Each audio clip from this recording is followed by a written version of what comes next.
Болмастан бұрында бізде дәстүрлі құмар ойындар болды.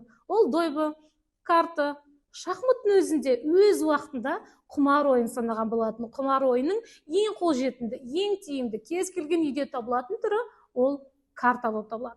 Картадан басталған, бәстігуден басталған ойынға деген қызығушылық сіздің соңғы ақшаңызды немесе мүлкіңізді ломбард пен банкке сатып жіберуге әкелуі мүмкін. Психологтардың айтуы бойынша, жалпы лудоманиямен күресте тек қана психологтың жұмысы аздық етеді. Мемлекеттің заңның қатаңдатуы, жауапкершілікті сезіну мәселені шешуге көмектеседі.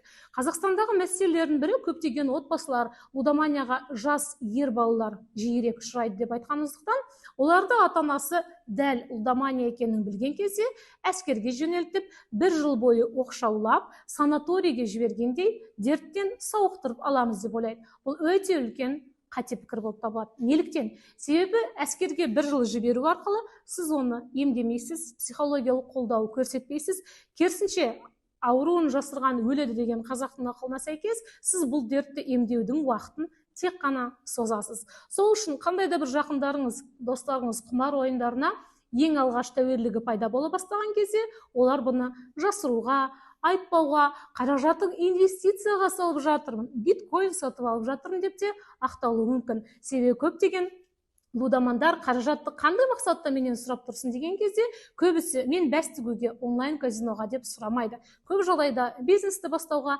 жеке қаражатыма деп атайды, және кейбіреу онлайн казиноның атын жасыру мақсатында жай ғана биржа, қаржы биржасы деп атайды. Бірақ та біз қаржы бизнес мен онлайн орындарының арасындағы айырмашылығын білуіміз керек. Қаржы бизнесінің негізгі қаржылық биржалардың басты мақсаты сізге қандай да бір компаниялардың акциясын сатып арқылы табысыңызды арттыруға көзделсе, онлайн құмар ойындар сіздің табысыңыздың көбейтуінің басқа жолын, сізді тәуелділікке шақыру арқылы уақыт, кеңістік, жылдамдық, әлеуметтік қарым-қатынастар, достық, отбасылық қарым-қатынастарды ұмытуға, тіптен олармен түбегейлі қарым-қатынасыңызды жоюға да әкелуі мүмкін.